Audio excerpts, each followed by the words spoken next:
गरुड़ पुराण कथा। इस गरुड़ पुराण कथा में सुख दुख का वर्णन किया गया है। इस गरुड़ पुराण में मानव के लिए हर अच्छे और बुरे कर्मों का वर्णन दिया गया है। दोस्तों, आप सभी चैनल को सब्सक्राइब लाइक करते हैं, जिसमें आप लोगों को कुछ नहीं मिलता, पर इस चैनल पर जीने की राह और ज्ञान भरी बातें मिलती है। तो आपसे निवेदन है कि हमारे चैनल को आप सब सपोर्ट करें और हौसला दें कि हम आप लोगों के लिए अच्छा ज्ञान, अच्छी बातें और अच्छे राह पर चलने के लिए अच्छा ज्ञान आप सबके लिए पहुंचाता रहूं। नमस्कार मित्रों, आप सबका हमारे चैनल पर स्वागत है। दोस्तों, इस चैनल पर सारे वेदों का ज्ञान मिलेगा। मनुष्य शरीर प्राप्त करने की महिमा, धर्माचरण ही मुख्य कर्तव्य, शरीर और संसार की दुख हरूपता तथा नश्वरता, मोक्ष धर्म निरूपण। गरुड़ उवाच, गरुड़ जी ने कहा, हे दया सिंधु, अज्ञान के कारण जीव जन्म मरण रूपी संसार चक्र में पड़ता है, यह मैंने सुना। अब मैं मोक्ष के सनातन उपाय को सुनना चाहता हूँ। हे भगवान, हे देव देवेश, हे शरणागत वत्सल, सभी प्रकार के दुखों से मलिन तथा सारहित इस भयावह संसार में अनेक प्रकार के शरीर धारण करके अनंत जीव राशियां उत्पन्न होती हैं और मरती हैं, उनका कोई अंत नहीं है। ये सभी सदा दुख से पीड़ित रहते हैं, इन्हें कहीं सुख नहीं प्राप्त होता। हे मोक्षेश, हे प्रभु, किस उपाय के करने से इन्हें इस संस्कृति चक्र से मुक्ति प्राप्त हो सकती है, इसे आप मुझे बताएं। श्री भगवान उवाच, श्री भगवान ने कहा, हे तार्क्ष्य, तुम इस विषय में मुझसे जो पूछते हो मैं बतलाता हूँ। सुनो, जिसके सुनने मात्र से मनुष्य संसार से मुक्त हो जाता है, वह परब्रह्म परमात्मा निष्कल कला रहित परब्रह्म स्वरूप, शिव स्वरूप, सर्वज्ञ, सर्वेश्वर, निर्मल तथा अद्वैत द्वैत भाव रहित है। वह परमात्मा स्वतः प्रकाश है, अनादि अनंत, निर्विकार, परात्पर, निर्गुण और सच्चिदानंद स्वरूप है।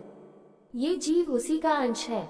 जैसे अग्नि से बहुत से स्फुलिंग अर्थात चिंगारियां निकलती है, उसी प्रकार अनादिकालीन अविद्या से युक्त होने के कारण अनादिकाल से किए जाने वाले कर्मों के परिणाम स्वरूप देहादि उपाधि को धारण करके जीव भगवान से पृथक हो गए हैं। वे जीव प्रत्येक जन्म में पुण्य और पापरूप सुख दुख प्रदान करने वाले कर्मों से नियंत्रित होकर तत्त जाति के योग से देह, शरीर, आयु और कर्मानुरोधी भोग प्राप्त करते हैं। हे खग, इसके पश्चात भी पुनः वे अत्यंत सूक्ष्म लिंग शरीर प्राप्त करते हैं और यह क्रम मोक्ष पर्यंत स्थित रहता है। ये जीव कभी स्थावर, वृक्ष, लतादि जड़ योनियों में, पुनः कृमि योनियों में, तदनंतर जलचर, पक्षी और पशु योनियों को प्राप्त करते हुए मनुष्य योनि प्राप्त करते हैं, फिर धार्मिक मनुष्य के रूप में और पुनः देवता तथा देवयोनि के पश्चात क्रमशः मोक्ष प्राप्त करने के अधिकारी होते हैं। उद्भिज, स्वेदज और पिंडज, जरायुज, इन चार प्रकार के शरीरों को सहस्त्रों बार धारण करके उनसे मुक्त होकर सुकृतवश पुण्य प्रभाव से जीव मनुष्य शरीर प्राप्त करता है और यदि वह ज्ञानी हो जाए तो मोक्ष प्राप्त कर लेता है। जीवों की 84 लाख योनियों में मनुष्य योनि के अतिरिक्त अन्य किसी भी योनि में तत्वज्ञान प्राप्त नहीं होता। पूर्वोक्त विभिन्न योनियों में हजारों हजार करोड़ों बार जन्म लेने के अनंतर उपार्जित पुण्य पुंज के कारण कदाचित मनुष्य योनि प्राप्त होती है। मोक्ष प्राप्ति के लिए सोपानभूत ये दुर्लभ मनुष्य शरीर प्राप्त करके इस संस्कृति चक्र से जो अपने को मुक्त नहीं कर लेता, उससे अधिक पापी और कौन होगा। उत्तम मनुष्य शरीर में जन्म प्राप्त करके और समस्त सौष्ठव संपन्न अविकल इंद्रियों को प्राप्त करके भी जो व्यक्ति अपने हित को नहीं जानता, वह ब्रह्मघातक होता है। शरीर के बिना कोई भी जीव पुरुषार्थ नहीं कर सकता, इसलिए शरीर और धन की रक्षा करता हुआ इन दोनों से पुण्योपार्जन करना चाहिए। मनुष्य को सर्वदा अपने शरीर की रक्षा करनी चाहिए, क्योंकि शरीर सभी पुरुषार्थों का एकमात्र साधन है, इसलिए उसकी रक्षा का उपाय करना चाहिए। जीवन धारण करने पर ही व्यक्ति अपने कल्याण को देख सकता है। गांव, क्षेत्र, धन, घर और शुभाशुभ कर्म पुनः पुनः प्राप्त हो सकते हैं, किंतु मनुष्य शरीर पुनः पुनः प्राप्त नहीं हो सकता। इसलिए बुद्धिमान व्यक्ति सदा शरीर की रक्षा का उपाय करते हैं। कुष्ठ आदि रोगी भी अपने शरीर को त्यागने की इच्छा नहीं करते। शरीर की रक्षा धर्माचरण के उद्देश्य से और धर्माचरण ज्ञान प्राप्ति के उद्देश्य से ज्ञान, ध्यान एवं योग की सिद्धि के लिए और फिर ध्यान योग से मनुष्य अविलंब मोक्ष प्राप्त कर लेता है। यदि मनुष्य स्वयं ही अपने आत्मा का हित से निवारण नहीं कर लेता, तो आत्मा का दूसरा कौन हितैषी होगा जो आत्मा को तारेगा। जो जीव मनुष्य के शरीर में रहकर इसी जन्म में नरकरूपी व्याधि की चिकित्सा नहीं कर लेता, वह परलोक में जाने पर जहाँ औषध नहीं प्राप्त है, नरक व्याधि से पीड़ित होने पर फिर क्या कर सकेगा। वृद्धावस्था बाघिन के समान सामने खड़ी है। फूटे हुए घड़े के गिरने वाले जल की भांति प्रतीक्षण आयु समाप्त होती जा रही है। रोग शत्रु की भांति प्रहार कर रहे हैं। अतः श्रेय प्राप्ति के लिए जीव को अभ्यास करना चाहिए। जब तक दुख दुख प्राप्त नहीं होता। जब तक आपत्तियां घेर नहीं लेती और जब तक इंद्रियों में वैकल्य शिथिलता नहीं आ जाता, तब तक श्रेय प्राप्ति के लिए जीव को प्रयास करते रहना चाहिए। जब तक ये शरीर है तभी तक तत्वज्ञान का अभ्यास करना चाहिए। भवन में आग लग जाने पर कौन ऐसा दुर्बुद्धि मनुष्य है जो कुआं खोदना प्रारंभ करता है। बहुविध सांसारिक कार्य प्रपंचों में व्यस्त रहने के कारण काल का ज्ञान नहीं होता। ये क्लेश की बात है कि मनुष्य अपने सुख दुख और हित की बात को नहीं समझता। संसार में जीवों को उत्पन्न होते हुए, रोग आदि से दुखी होते हुए, मृत्यु प्राप्त करते हुए और आपत्तिग्रस्त तथा दुखी देखकर भी सांसारिक मनुष्य मोहरूपी मदिरा को पीकर कभी भी भयभीत नहीं होता। भौतिक संपत्ति स्वप्न के समान नश्वर क्षणभंगुर है। यौवन भी पुष्प के समान मुरझा जाने वाला है। आयु बादलों में चमकने वाली बिजली के समान चंचल है। ये सब जानते हुए भी मनुष्य को कैसे धैर्य हो सकता है। एक तो मनुष्य की 100 वर्ष की आयु ही बहुत थोड़ी है, उसमें भी निद्रा और आलस्य के वशीभूत होकर उसका आधा भाग बीत जाता है और जो शेष है वह भी बाल्यावस्था, रोग और जरा में होने वाले दुख से चला जाता है और जो थोड़ा बचा वह भी निष्फल ही बीत जाता है। प्रारंभ करने वाले कार्य के विषय में जो उद्योग नहीं करता और जहाँ ब्रह्मचिंतन आदि में जागरूक रहना चाहिए वहाँ वह सोता रहता है। इसके विपरीत जहाँ सदा सदा भय विद्यमान है उस संसार में वहाँ वह विश्वस्त है। ऐसा जो मनुष्य है वह भागा क्यों नहीं मारा जाएगा। जल में उठने वाले फेन के समान अति क्षणभंगुर देह को प्राप्त करके जीवात्मा उसमें स्थित रहता है। ये शरीर ही उसको प्रिय सवास के रूप में प्रतीत होता है, किंतु इस अनित्य शरीर में जीवात्मा निर्भय होकर कैसे रह सकता है। जो हित करने वाले विषय भोगों में ही हित बुद्धि रखता है तथा अनिश्चित पुत्र कलित देह गेहादि को स्थायी समझता है और भौतिक धन संपत्ति आदि अनर्थकारी वस्तुओं में जो अर्थ बुद्धि रखता है वह अपने परमार्थ को नहीं जानता।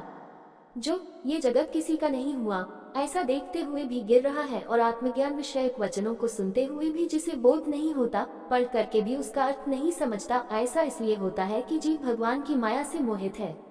मृत्यु, रोग और जगरूपी ग्रहों के द्वारा गंभीर काल सागर में डूबते हुए इस जगत को कोई भी नहीं जान पाता। प्रतिक्षण क्षीण होते हुए भी इस काल की सूक्ष्म गति को जीव वैसे ही नहीं जान पाता जैसे कच्चे घड़े में स्थित जल के विगलित होने का ज्ञान नहीं हो पाता। कदाचित वायु का बांधना संभव हो सकता है, आकाश को खंड खंड करने की तरंगों के गुंफन की कल्पना भी संभव हो सकती है, परंतु वायु के शाश्वत होने की आस्था कथमपि संभव नहीं हो सकती। जिस काल के द्वारा जल जाती है मेरु पर्वत भी चूर चूर हो जाता है, सागर का जल भी सूख जाता है, उस काल से मनुष्य शरीर की रक्षा की क्या कथा। मेरा पुत्र, मेरी पत्नी, मेरा धन, मेरे बांधव, इस प्रकार मैं कहते हुए मनुष्य रूपी बकरे को हठपूर्वक काल रूपी भेड़िया मार डालता है। यह मैंने कर लिया, ये करना शेष है, ये दूसरा कार्य भी अभी कुछ करना बाकी है। इस प्रकार की इच्छा से युक्त मनुष्य को यमराज अपने वश में कर लेते हैं। कल किए जाने वाले कार्य को आज, अपराह्न में किए जाने वाले कार्य को पूर्वाह्न में ही कर लेना चाहिए, क्योंकि मनुष्य ने अपना कार्य कर लिया है अथवा नहीं इसकी प्रतीक्षा मृत्यु नहीं करती। वृद्धावस्था जिसको रास्ता दिखाने वाली है, अत्युग्र रोगी जिसके सैनिक है, ऐसे मृत्यु रूपी शत्रु की तुम सम्मुख स्थित हो, फिर उस प्रबल शत्रु से रक्षा करने वाले परमात्मा की ओर क्यों नहीं देखते, अर्थात उनकी ओर उन्मुख क्यों नहीं होते। तृष्णा रूपी शूल में बिंधे हुए और विषयवासना रूपी घी से सींचे हुए तथा राग द्वेष रूपी अग्नि में पके हुए मनुष्य को मृत्यु खा जाती है। ये जगत ऐसा है कि इसमें मृत्यु बालकों, युवकों, वृद्धों और गर्भस्थ जीवों सभी को ग्रस लेती है। जब जीव अपनी देह को भी यही छोड़कर यमलोक को चला जाता है तो फिर स्त्री, माता पिता और पुत्रादि से किस प्रयोजन से संबंध स्थापित किया जाए। ये संसार दुख का मूल कारण है, इसलिए इस संसार से जिसका संबंध है वही दुखी है और जिसने इस जगत का त्याग किया वही मनुष्य सुखी है। दूसरा कोई भी कहीं भी सुखी नहीं है। ये संसार सभी प्रकार के दुखों का उत्पत्ति स्थान है, सभी आपत्तियों का घर है और सभी पापों का आश्रय स्थान है, इसलिए ऐसे संसार को क्षण मात्र में त्याग देना चाहिए। लोहे एवं लकड़ी के पाशों से बंधा हुआ मनुष्य मुक्त हो सकता है, किंतु पुत्र और पत्नी रूपी पाशों से बंधा हुआ मनुष्य कभी भी मुक्त नहीं हो सकता। मनुष्य अपने मन को प्रिय लगने वाले इस जगत में जितने पदार्थों से संबंध बनाता जाता है उतनी ही अधिक शोक की कीलें उसके हृदय में गढ़ती जाती हैं। ये बड़े खेद की बात है कि मनुष्य की देह में स्थित शब्द, स्पर्श, रूप, रस, गंध विषयों का आहार करने वाले इंद्रिय रूपी चोरों ने इस लोक के समस्त धन को अपहृत करके इसे नष्ट कर दिया है, अर्थात परलोक के लिए हितकारी धर्म रूपी जो धन है उसका इंद्रियों ने हरण कर लिया है। मास्लो भी मत्स्य जैसे बंसी में लगे हुए लोहे के अंकुश को नहीं जान पाता, उसी प्रकार विषयों से प्राप्त होने वाले सुख के लोभ से जीव यम यातना की परवाह नहीं करता। हे गरुड़, जो अपने हितौतहित को नहीं जानते, सदा कुमार्ग पर चलने वाले हैं और मात्र पेट भरने में ही जिनका सारा अध्यवसाय रहता है, वे मनुष्य नरकगामी हैं। निद्रा, मैथुन और आहार आदि की स्वाभाविक प्रवृत्ति सभी प्राणियों में समान रूप से विद्यमान रहती है। उनमें जो वास्तविक हित को जानने वाला ज्ञानवान है, वह मनुष्य कहा जाता है, और उस ज्ञान से जो शून्य है, वह पशु कहलाता है। मूर्ख मनुष्य प्रातः काल मल मूत्रों के वेग से, मध्य दिन में क्षुधा और तृषा से तथा रात्रि में काम क्रीड़ा और निद्रा से बाधित रहते हैं। हाय, ये खेद की बात है कि अज्ञान से मोहित होकर सभी जीव अपनी देह, धन, पत्नी आदि में आसक्त होकर बार बार पैदा होते हैं और मर जाते हैं। इसलिए सदा आसक्ति का त्याग कर देना चाहिए, और यदि उसका सर्वथा त्याग न हो सके तो महापुरुषों के साथ संबंध बनाना चाहिए, क्योंकि संत पुरुष संसारासक्ति रूपी रोग के भेषज हैं। सत्संग और विवेक, ये दोनों ही व्यक्ति के दो निर्मल नेत्र हैं। जिस व्यक्ति के पास ये नहीं है, वह अंधा है। अंधा मनुष्य कुमार्गगामी क्यों नहीं होगा? अपने अपने वर्ण और आश्रम के लिए शास्त्रबोधित आचारों का पालन करने में संलग्न रहने वाले सभी मनुष्य यदि परम धर्म को नहीं जानते तो वे दंभाचारी व्यर्थ में नष्ट हो जाते हैं। कुछ लोग अनेक प्रकार की क्रियाओं को करने का प्रयत्न करते हैं और कुछ अन्य व्रत, उपवास आदि में संलग्न रहते हैं। अज्ञान से आवृत आत्मा वाले कुछ लोग ढोंगी बनकर विचरण करते हैं। कर्मकांड में आस्था रखने वाले मनुष्य शास्त्र बोधित नामात्र की फलश्रुतियों से संतुष्ट होकर के मंत्रोच्चारण और होमादि कृत्यों से तथा यज्ञ से विस्तृत विधानों से भ्रांत रहते हैं, उन्हीं में उलझे रहते हैं। मेरी माया से विमोहित होकर शरीर को सुखाने वाले मूर्ख लोग एक भुक्त, उपवास आदि व्रतों का आचरण करके परोक्ष परम गति को प्राप्त करना चाहते हैं। शरीर को दंड देने मात्र से क्या अविवेकी पुरुषों को मुक्ति प्राप्त हो सकती है? वल्मीक सांप की बावी को ताड़न करने मात्र से क्या कहीं भी महासर्प की मृत्यु होती है? बड़ी लंबी जटाओं के भार को ढोने वाले और मृगचर्म आदि से युक्त दाम्भिक पुरुष वेश धारण करके ज्ञानी की भांति ही लोक में भ्रमण करते हैं और लोगों को भी भ्रमित करते हैं। सांसारिक सुख में आसक्त जो व्यक्ति मैं ब्रह्मज्ञानी हूँ ऐसा कहता है, वह कर्म मार्ग तथा ब्रह्मज्ञान मार्ग दोनों मार्गों से भ्रष्ट हो जाता है। उसे चांडाल की भांति छोड़ देना चाहिए। संसार में, घर में और अरण्य में लज्जा त्याग कर समान रूप से नग्न होकर गर्दभ आदि पशु भी विचरण करते हैं, तो क्या इस आचरण से वे संसार से विरक्त हो जाते हैं? यदि मिट्टी और भस्म के धारण करने मात्र से मनुष्य मुक्त हो जाए तो मिट्टी और भस्म में शयन करने वाला वह कुत्ता भी क्या मुक्ति प्राप्त कर लेगा? घास पात और जल का आहार करने वाले तथा निरंतर जंगल में निवास करने वाले श्रृंगार, चूहे तथा मृग आदि पशु भी क्या तपस्वी योगी हो जाते हैं? अर्थात अन्न छोड़ देने, ग्राम या नगर में निवास छोड़कर वन में रहने मात्र से कोई सन्यासी नहीं हो जाता। मंडूक अर्थात मेढक और मत्स्य आदि जलचर जीव जन्म से लेकर मृत्यु पर्यंत गंगा आदि नदियों में निवास करते हैं, तो क्या वे योगी हो जाते हैं? कबूतर शिववृत्ति कंकड़ का आहार करने वाले हैं तथा चातक कभी भी भूमि पर स्थित जल को नहीं पीते, तो क्या इससे वे व्रती हो जाते हैं? इसलिए हे खगेश्वर, पूर्वोक्त संपूर्ण कर्मानुष्ठान केवल लोकरंजन मात्र के लिए है। मोक्ष का अकरण तो साक्षात तत्व ज्ञान ही है। हे खग, शब्दर्शन रूपी महाकूप में पड़े हुए मनुष्य रूपी पशु परमार्थ को नहीं जानते हैं, क्योंकि वे पशुपाश से नियंत्रित रहते हैं।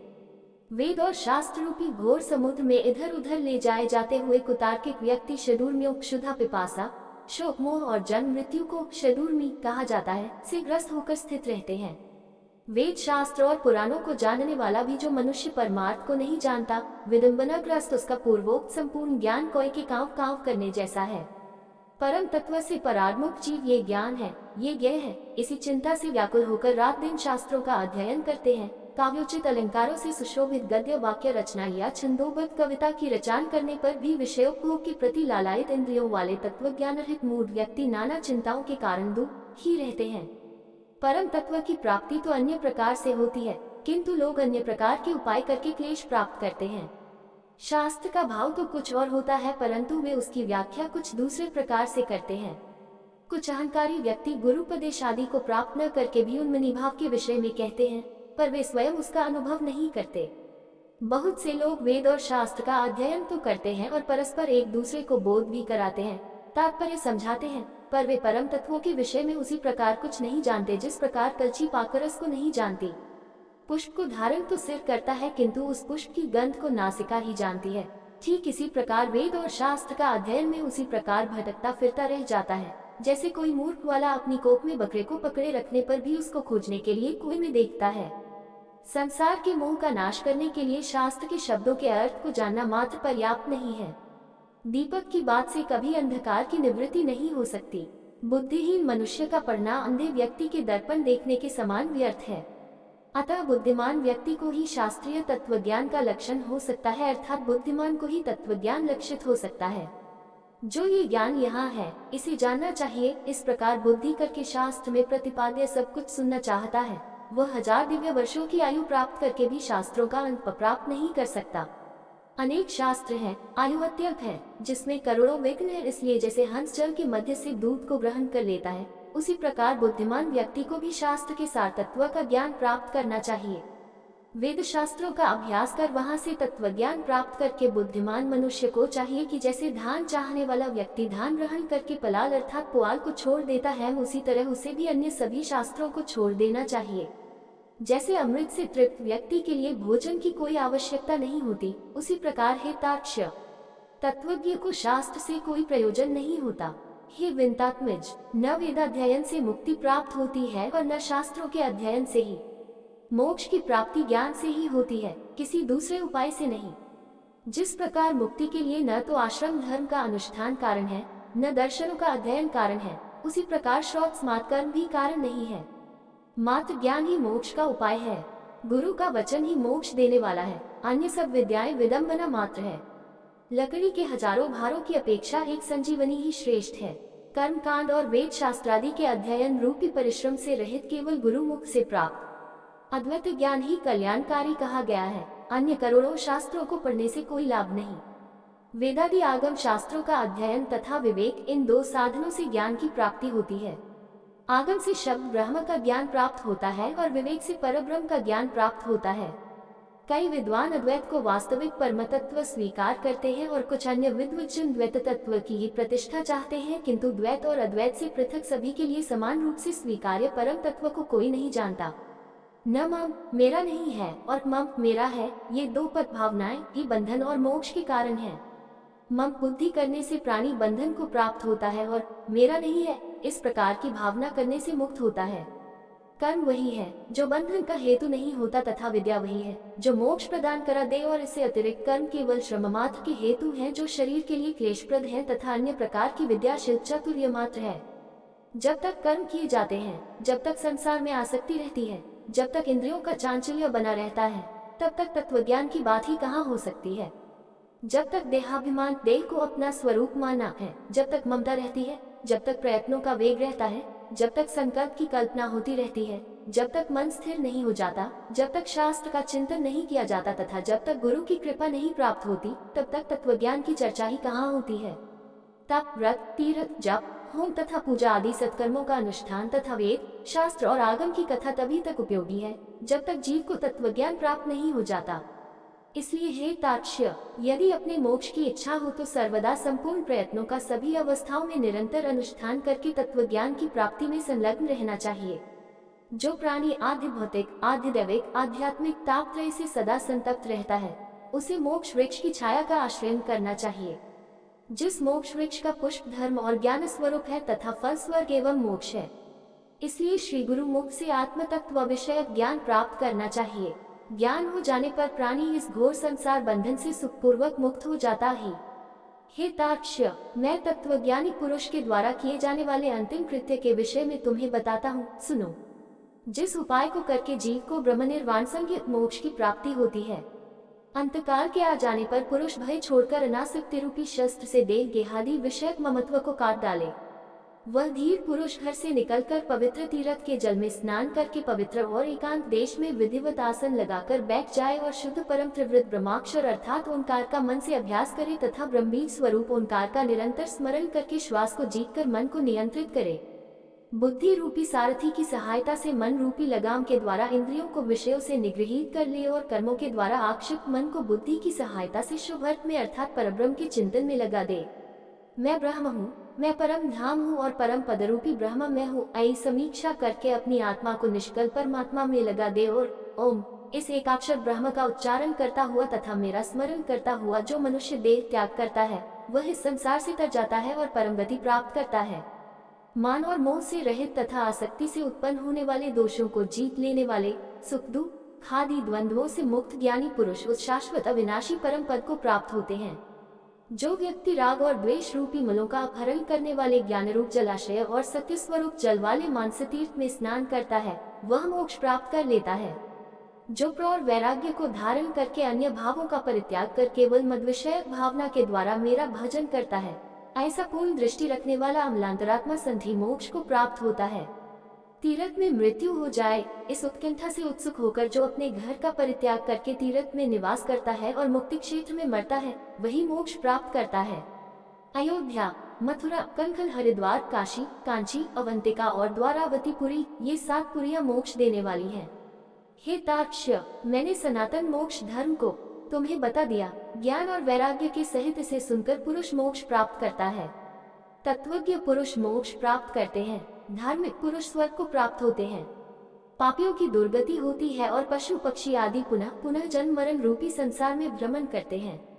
इस प्रकार सभी शास्त्रों का सारोद्धार मैंने 16 अध्यायों में कह दिया। अब और क्या सुनना चाहते हो?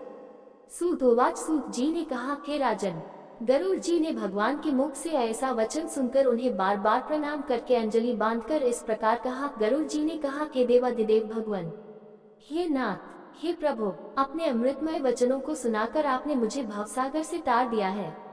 अब मेरा संदेह समाप्त हो गया और मैं कृतार्थ हो गया हूँ, इसमें संशय नहीं। ऐसा कहकर गरुड़ जी ने मौन होकर भगवत ध्यान परायण हो गए। स्मरण करने से जो दुर्गति का हरण कर लेते हैं, पूजन और यज्ञ के द्वारा जो सद्गति प्रदान करते हैं और अपनी परम भक्ति के द्वारा जो मुक्ति प्रदान करते हैं, वे हति मेरी रक्षा करें। इस प्रकार गरुड़ पुराण के अंतर्गत सारोद्धार में भगवान विष्णु और गरुड़ के संवाद में मोक्ष धर्म निरूपण नामक 16वां अध्याय पूरा हुआ। गरुड़ पुराण श्रवण सुनने का फल श्री भगवानुवाद। श्री भगवान ने कहा, हे तार्क्ष्य, इस प्रकार मैंने और्ध्वदैहिक कृत्यों के विषय में सब कुछ कह दिया। मरणाशौच में 10 दिन के अंदर इसे सुनकर व्यक्ति सभी पापों से मुक्त हो जाता है। ये परलोक संबंधी कर्म पितरों को मुक्ति प्रदान करने वाला है और परलोक में तथा इस लोक में भी पुत्र को वांछित फल देकर सुख प्रदान करने वाला है। जो नास्तिक अधम व्यक्ति प्रेत का ये और्ध्वदैहिक कर्म नहीं करते, उनका जल सुरा के समान अपे है, इसमें कोई संशय नहीं। देवता और पितृगण उसके घर की ओर नहीं देखते, अर्थात दोनों की ही कृपा दृष्टि उन पर नहीं होती और उनके पितरों के कोप से पुत्र पुत्रादि की भी दुर्गति होती है। प्रेत क्रिया के बिना ब्राह्मण, क्षत्रिय, वैश्य, शूद्र और इत्रजनों को भी चांडाल के समान जानना चाहिए। जो इस पुण्यप्रद प्रेत कल्प को सुनता और सुनाता है, वे दोनों ही पाप से मुक्त होकर दुर्गति को नहीं प्राप्त होते हैं। माता और पिता के मरण में जो पुत्र गरुड़ पुराण सुनता है, उसके माता पिता की मुक्ति होती है और पुत्र को संतति की प्राप्ति होती है। जिस पुत्र ने माता पिता की मृत्यु होने के अनंतर गरुड़ पुराण का श्रवण नहीं किया, गया श्राद्ध नहीं किया, वृषोत्सव नहीं किया, मासिक तथा वार्षिक श्राद्ध नहीं किया, वह कैसे पुत्र कहा जा सकता है और इंद्रियों से उसे कैसे मुक्ति प्राप्त हो सकती है और वह पुत्र माता पिता को तारने में कैसे समर्थ हो सकता है। इसलिए सभी प्रकार के प्रयत्नों को करके धर्म, अर्थ, काम तथा मोक्ष रूप पुरुषार्थ चतुष्टय को देने वाले तथा सर्वविध दुख का विनाश करने वाले गरुड़ पुराण को अवश्य सुनना चाहिए। ये गरुड़ पुराण पुण्यप्रद, पवित्र तथा पापनाशक है, सुनने वालों की कामनाओं को पूर्ण करने वाला है, अतः सदा ही इसे सुनना चाहिए। इस पुराण को सुनकर ब्राह्मण विद्या प्राप्त करता है, क्षत्रिय पृथ्वी प्राप्त करता है, वैश्य धनाढ्य होता है और शूद्र पातकों से शुद्ध हो जाता है। इस गरुड़ पुराण को सुनकर सुनाने वाले आचार्य को पूर्वोक्त श्रेयाग दान आदि संपूर्ण दान देने चाहिए, अन्यथा इसका श्रवण फलदायक नहीं होता। पहले पुराण की पूजा करनी चाहिए, तदनंतर वस्त्र, अलंकार, गोदान और दक्षिणा आदि देकर आदर पूर्वक वाचक की पूजा करनी चाहिए। प्रचुर पुण्यफल की प्राप्ति के लिए प्रभु तन, स्वर्ण और भूमि दान के द्वारा श्रद्धा भक्ति पूर्वक वाचक की पूजा करनी चाहिए। वाचक की पूजा से ही मेरी पूजा हो जाती है, इसमें संशय नहीं, और वाचक के संतुष्ट होने पर मैं भी संतुष्ट हो जाता हूँ, इसमें भी कोई संशय नहीं। गरुड़ पुराण अध्याय 16 समाप्त हुआ। दोस्तों, आपसे निवेदन है कि हमारे चैनल को आप लोग सपोर्ट करें। ये वीडियो अच्छा लगा हो तो लाइक शेयर सब्सक्राइब जरूर करें। धन्यवाद।